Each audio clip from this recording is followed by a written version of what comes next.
Hello everyone, welcome back to your physics concept class. And as you already know that it's Saturday today and this is the time of our objective questions session. For today's objective question session number is session 11th, in which we are going to discuss the questions related to the topic laws of motion.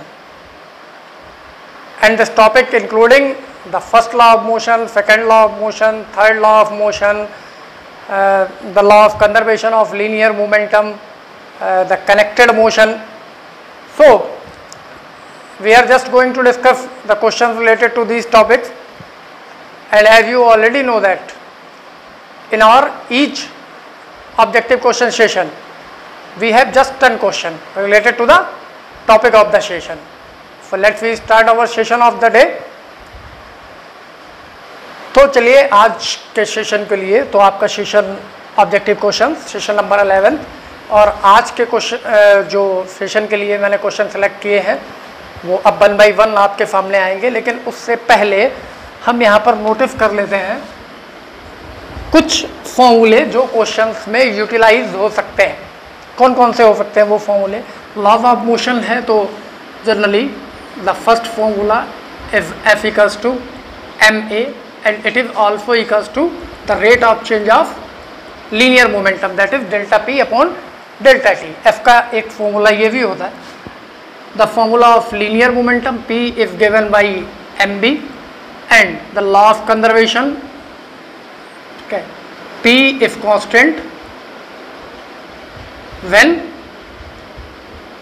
F external force is 0, when means when there is no external force applied on a body or system, if linear momentum is constant. This is the law of conservation of the linear momentum. And for the connected motion,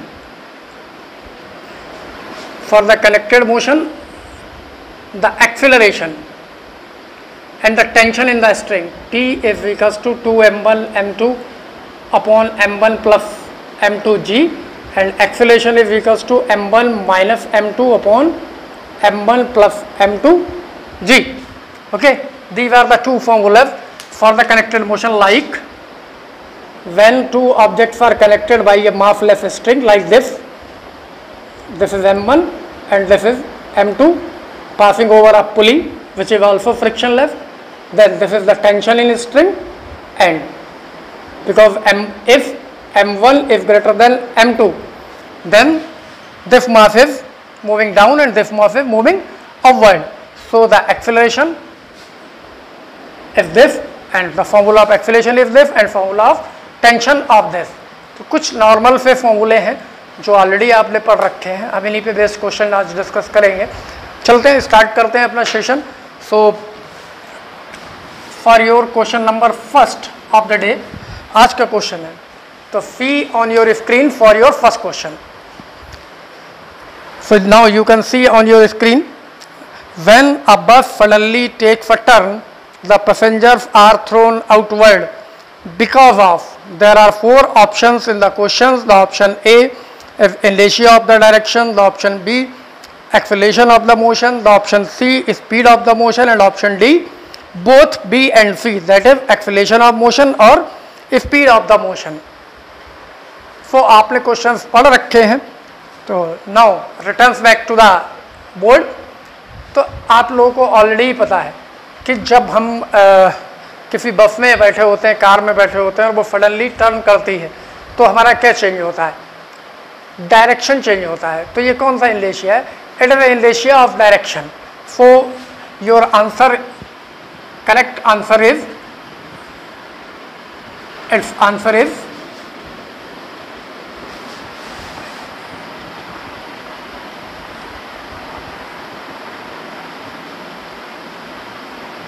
inertia of direction.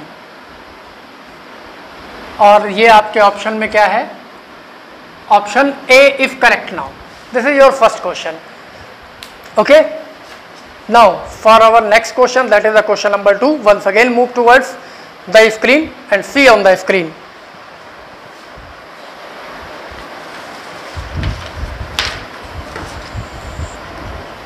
Now you can see on your screen the velocity of a body mass 20 kg decreases from 20 meter per second to 5 meter per second in a distance of 100 meter. Force on the body is, there are 4 options in the question: A minus 27.5 Newton, B minus 47.5 Newton, and C minus 37.5 Newton, and D 67.5 Newton. Okay. So for solving the question, now returns back to the board. So this is question number 2, and mass of the body in the question is given 20 kg.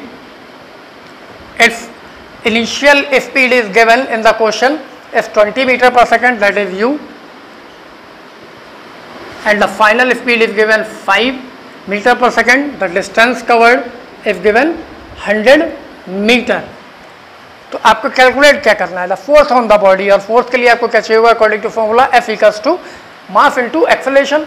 तो यहाँ m तो given है but acceleration नहीं है, तो means ये जो given terms हैं इनके थ्रू हमें एक्सेलरेशन कैलकुलेट करना होगा. तो कैसे कैलकुलेट करेंगे, from the equation b square equals to u square plus 2as.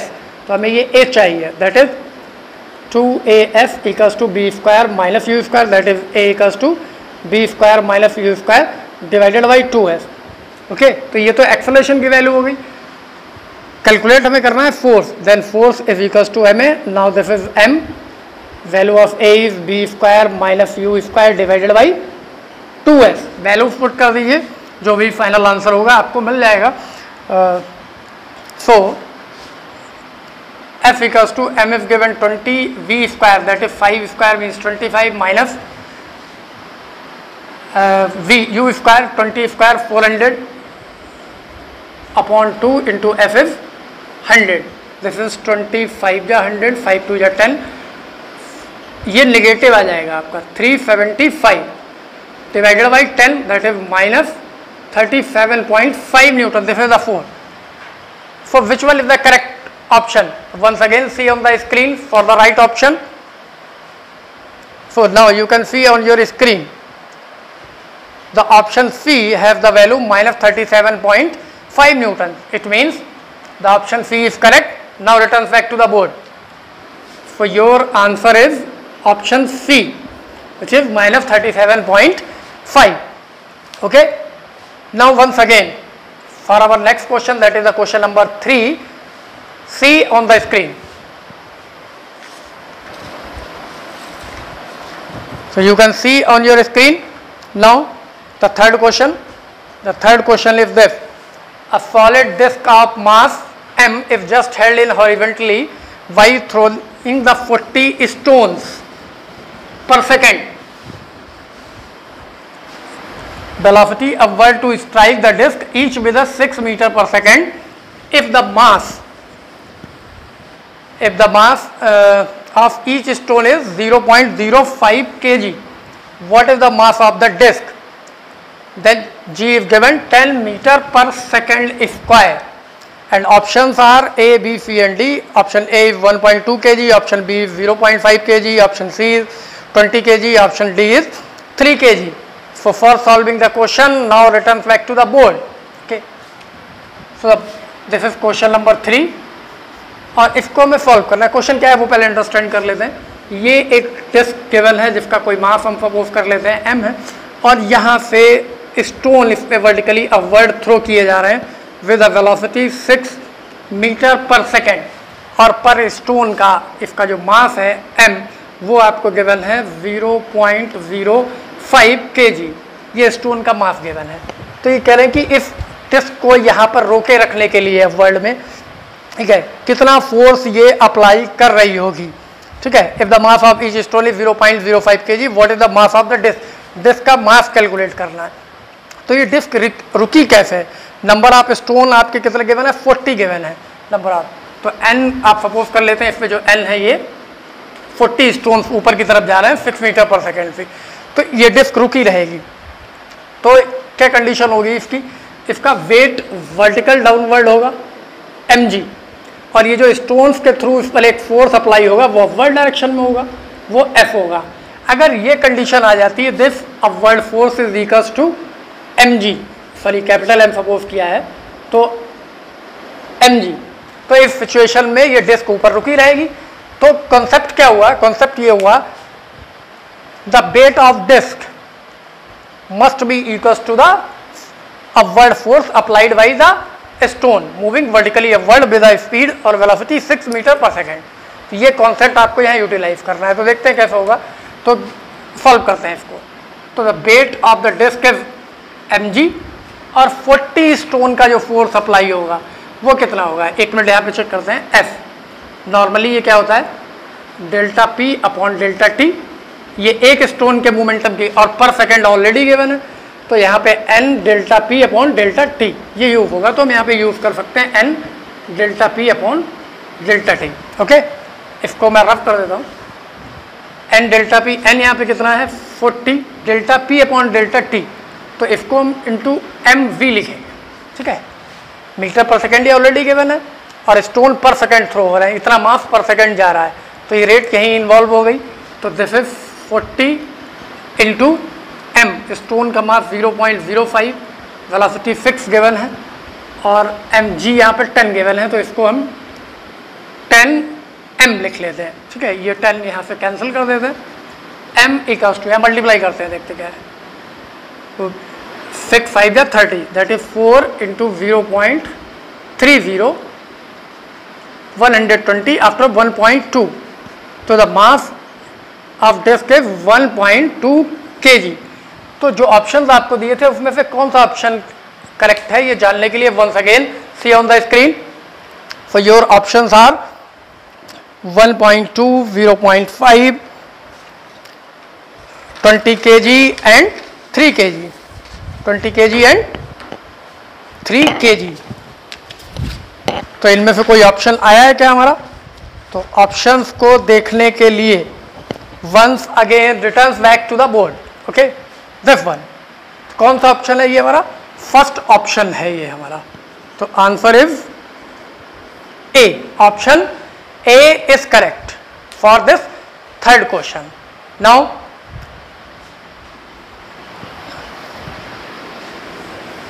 for our next question, once again see on the screen, that is the question number 4. So in this question you can see on your screen, a bullet of 10 gram is fired from a gun of mass 1 kg। जो gun का mass given है वो कितना है 1 kg given है। if the recoil velocity is 5 meter per second, means gun की जो वैक होने की स्पीड है, स्पीड ऑफ रिकॉयल, वो 5 मीटर पर सेकेंड गिवन है आपको क्वेश्चन में। द वेलोसिटी ऑफ द मजल इज, मजल ऑफ वेलोसिटी वो आपको कैलकुलेट करना है, मीन्स बुलेट की वेलोसिटी आपको कैलकुलेट करना है। और बुलेट का मास जो गिवन है वो कितना गिवन है 10 ग्राम गिवन है। और options A B C D 0.05, 5 meter पर सेकेंड, 50 मीटर पर second and 500 meter per second. Okay, now return back to the board. So you can see on this board the mass of gun, that is mg equals to 1 kg, the speed or velocity of the gun is 5 meter per second, the mass of bullet is 10 और muzzle speed means bullet की speed आपको find करनी है, ये आपको find करनी है। तो when we fire a bullet from a gun, there is no external force applied on the bullet gun system, so means its linear momentum should be constant. The concept is this: the momentum of gun and bullet system before the fire must be equals to the after the fire. तो means क्या होगा, momentum क्या होता है mb, product of mass into velocity, so m mass of gun into the velocity of gun must be equals to mass of bullet equals to velocity of bullet. Okay, so mass of gun is 1 kg, bullet speed of bullet is gun is 5, mass of bullet is given 10 gram, that is 10 into 10 to the power minus 3 in kg, and bv is to be calculated. Now the velocity of muzzle is bv is given by 1 into 5, that is 10 into 10 to the power minus 3, that is 10 to the power minus 2. We can write this 5 into 10 to the power 2, that is 500 meter per second. So for the right option, once again you can see on the screen, A, B, C and D. The option D is correct. So now return back to the board. So its answer should be option D. This is the right option. Okay. अगर आप चाहते हैं तो solution आप note down कर सकते हैं इन questions के, स्क्रीन को पॉज करके, वीडियो को बार बार देख के. Okay.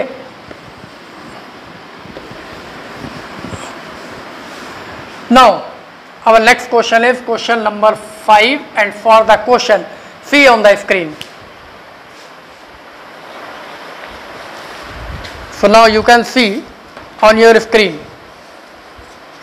Here the question number 5 is two masses of 5 kg and 10 kg are connected to a pulley as shown. Diagram भी आपको दिख रहा है स्क्रीन पे. What will be the acceleration of the system? And capital small g is given, acceleration due to gravity, जो already होता है आपको पता है. The four options in the question A, B, C and D, G, Gy2, Gy3 and Gy4. So for solving the question, returns back to the board. Okay. This is your fifth question. The mass m1 is given 5 kg. The mass m2 is given 10 kg. Diagram आपने देख ही लिया है, almost यही diagram है जो मैंने फॉर्मूले में बनाया है आपको. तो यहाँ पे एक्सीलरेशन फाइंड आउट करना है. तो एक्सीलरेशन का फॉर्मूला क्या है? A equals to m2 minus m1 plus m2g. Don't be confuse because I have written here m1 minus m2 और यहाँ पे क्या लिखा है m2 माइनस m1. तो नो मैटर, जो ग्रेटर है उसमें से स्मॉलर को सब्सट्रैक्ट करेंगे. No matter it is m1 और m2. So the value of m2 is 10, the value of m1 is 5 divided by 10 plus 5 into g, that is 5 divided by 15 g by 3. So the acceleration is g by 3. Its answer is g by 3, which will be the right option. So once again see on the screen. So now you can see on your screen the option C is g by 3. So now returns back to the board. The answer is C. So you can note down the solution of this question if you want by pausing the screen.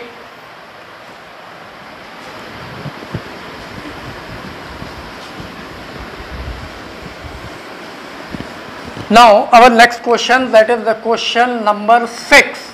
So for this question once again see on the screen.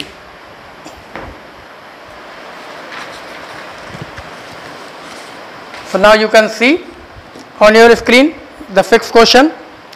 3 blocks of masses 4, 2 and 1 kg respectively, that is m1 4 kg, m2 suppose कर सकते हैं आप 2 kg and m3 is 1 kg.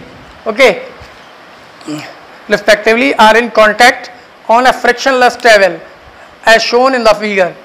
If a force of 14 Newton is applied on the 4 kg block, 14 Newton force is applied on the 4 kg block, the contact force between the 4 kg and 2 kg block will be, the 4 options are here, A, B, C and D. A is 2 Newton, B is 6 Newton, C is 8 Newton and D is 14 Newton. Okay. So for solving the question, now returns back to the board. Okay, these are the values given in the question. और यहाँ पे मैं आपको show कर देता हूँ diagram में क्या है. एक लार्ज ब्लॉक है, फिर एक उससे छोटा ब्लॉक है, फिर एक उससे छोटा ब्लॉक है. ओके, ये आपका फर्स्ट एक 4 kg गिवन था, एक 2 kg गिवन है. ये 4 kg है, एक 2 kg है, ये 1 kg है और यहाँ पे एक 14 न्यूटन अप्लाई किया गया है. तो सबसे पहले तो ये तो कनेक्टेड ब्लॉक है, तो इस टोटल सिस्टम में जो एक्सेलरेशन प्रोड्यूस होगा वो हमें फाइंड आउट करना होगा. कैसे? According to Newton's law F equals to m, that is A equals to F upon m. और यहाँ पे F कितना है? 14 और मास कितना है? 4 kg plus 2 kg plus 1 kg is this mass plus this mass plus this mass. So this is 14 divided by 4 to 7. Now the acceleration produce in a system is 2 meter पर second square. अब ये calculate ये कराना चाहें कि 4 और 2 के बीच में कितना फोर्स लग रहा है. तो सिंपल है कि एक्शन एंड रिएक्शन लॉ है, थर्ड लॉ भी आप एज्यूम कर सकते हैं. इसमें इधर से फोर्स लग रहा है तो ये वाला 4 kg 2 kg पे जितना लगा रहा होगा 2 kg 4 kg पे उतना लगा रहा होगा। तो मैं यहाँ से इसको रिवर्स कंसिडर करता हूँ। तो हम सपोज कर लेते हैं let F be the force between 4 kg and 2 kg। तो 14 तो इधर से लगा है और इसमें जो एक्सेलरेशन प्रोड्यूस होगा 4 में, तो F equals to m a, तो मास इनटू इतना फोर्स और भी लगेगा, वो उसमें से हमें सब्सट्रैक्ट कर देना चाहिए। कैसे? The F must be equals to 14 minus 4 kg का ये मास है और इसमें जो एक्सेलरेशन प्रोड्यूस हुआ है वो 2, एक्सेलरेशन तो सबके लिए कॉमन है।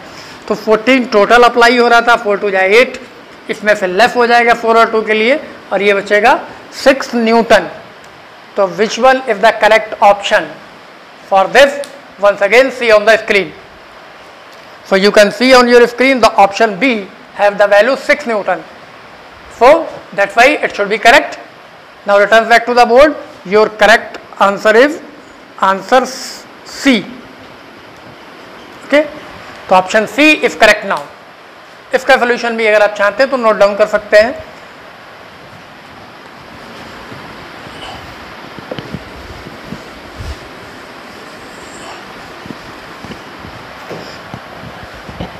Now for our next question, that is the question number 7. Once again see on the screen. Now you can see on your screen, this is the question number 7, and the question number 7. A simple pendulum with a bow of mass m is suspended from a roof of a car moving with a horizontal acceleration a. There are 4 options in the question A, B, C and D. Okay. The string makes an angle tan inverse A upon G with the vertical. The string makes an angle tan inverse 1 minus A upon G with the vertical. The tension in the string is m under root A square plus G square. And D, the tension in the string is m under root G square minus A square. So which one is correct? ये आपको check करना है। For solving the question, now returns back to the board. This is your question number 7। Question में जो given condition है वो मैं आपको बता देता हूँ। किसी कार की रूप से ये वर्टिकल डायरेक्शन हम ड्रॉ करते हैं, कार की रूप सपोज कर लेते हैं, this is the vertical direction और एक बॉब है, बॉब एम मास का। तो सिंपल है, इसका वेट वर्टिकली डाउनवर्ड होगा और जिस स्ट्रिंग से टाइट किया गया है उसमें टेंशन टी होगा। If this angle is theta then we can draw this vertical line, this angle is alpha theta. So the tension can be resolved in 2 components, एक इस डायरेक्शन में एक इस डायरेक्शन में। इस डायरेक्शन में जो कंपोनेंट होगा वो क्या होगा t cos थीटा और इस डायरेक्शन में कंपोनेंट होगा t sin थीटा। तो आप देख सकते हैं हॉरिजॉन्टल डायरेक्शन में एक्सेलरेशन a गिवन है और वर्टिकल में तो एक्सेलरेशन ड्यू टू ग्रेविटी होता ही है। तो you can see here the t cos theta balances to the weight of bob and t sin theta is towards the vertical direction, means इस direction में एक्सेलरेशन होगा horizontal जो आपको given है। तो अगर हम कंडीशन अप्लाई करें तो this is t sin theta, तो हॉरिजॉन्टल डायरेक्शन में एक्सेलरेशन a है तो इस पे जो फोर्स अप्लाई हो रहा होगा वो कितना होगा ma। और अगर हम t cos थीटा की बात करें तो डायग्राम के according t cos theta is just opposite to the weight, तो this should be equals to mg। By dividing these two we have, जब इसको हम डिवाइड करेंगे t इसको इससे तो t और t cancel, sin theta upon cos theta, this is tan theta, that is ma upon mg, m is cancel, a upon g, then theta equals to tan inverse a upon g। ठीक है, और हम t की value भी find out कर लेते हैं। तो अगर ट्राइंगल लॉ ऑफ वेक्टर हम एज्यूम करें, ये वाला t sin थीटा और ये वाला t cos थीटा और इनका रिजल्टेंट ये ऐसे t है, this angle is theta. Okay, तो हमें इस t का मीनिंग क्या होगा, ये परपेंडिकुलर कंपोनेंट है तो T square must be equals to this square plus this square, that is T square is equals to T square sine square theta plus T square cos square theta. So value of T sine theta is m a and it's square, value of T cos theta is m g it's square, that is m square a square plus m square g square. Now m square is common air, a square plus g square, that is t square. The value of t is m is taken outside from the under root, this is a square plus g square, दोनों चीजें find out कर ली. तो for the right option return back to the screen. So you can see the first option A, the string makes an angle of tan inverse A upon G with the vertical, means this is the correct. The option B, the string makes an angle tan inverse in bracket 1 minus A upon G with the vertical, this is the wrong option. Option C, the tension in the string is m under root A square plus G square, this looks like a correct option. And D, the tension in the string is m under root G square minus A square. So the right options are A and C. Okay, now return back to the board.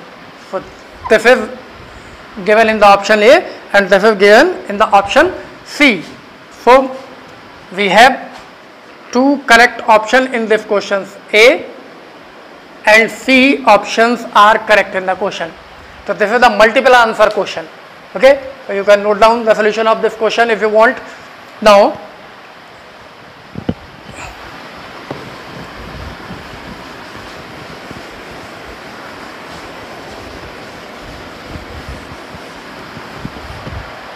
our question number 8.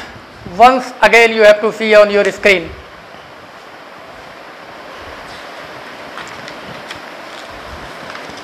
Now you can see the question is, a man pulls a block heavier than himself with a light rope. The coefficient of the friction is same between the man and the ground and between the block and the ground. So 4 options in the question A, B, C, D. The option A, the block will not move unless the man also moves. The man can move even when the block is stationary. C, if both move, the acceleration of the man is greater than the acceleration of the block. And D, none of the above assertion is correct. तो इनमें से कौन सा option सही होना चाहिए? तो देखने की कंडीशंस के अकॉर्डिंग ये है, the block will not move unless the man also move.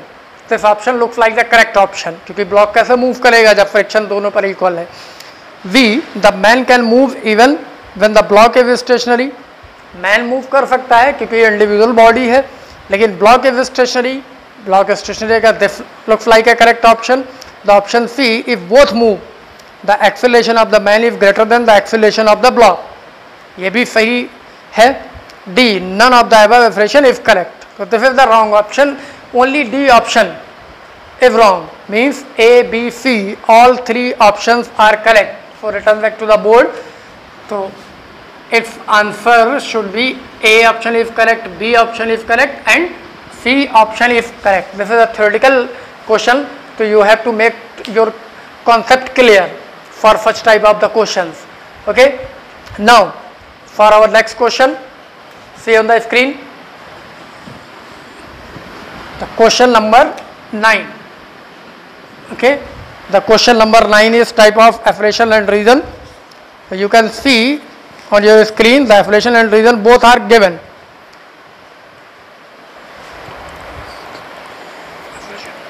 Affiliation, inertia is the property by virtue of the which the body is unable to change by itself the state of rest only. Okay, तो means एफरेशन आपको क्या लग रहा है? False लग रहा है, क्योंकि यहाँ तो दोनों स्टेट होती हैं, स्टेट ऑफ रेस्ट और state of uniform motion. Reason is given, the bodies do not change their state unless acted upon by unbalanced external force. Okay, तो जो रीजन आपको दिख रहा है वो ट्रू लग रहा है. तो now returns back to the board. तो यहाँ पर आप जो लिखते हैं तो आपका आंसर होना चाहिए reason is correct, means it is true. T से रिप्रेजेंट कर लें. And the assertion is false. जो एफरेशन गिवन है वो गिवन है क्योंकि इनर्शिया में ओनली रेस्ट डिपेंडेंसी नहीं होती है. इनर्शिया की वजह से कोई भी ऑब्जेक्ट या तो स्टेट ऑफ रेस्ट में रहता है या तो state of uniform motion along a straight line में रहता है. और एफरेशन में ओनली रेस्ट की बात की है, तो बीफ एफरेशन इज रॉन्ग.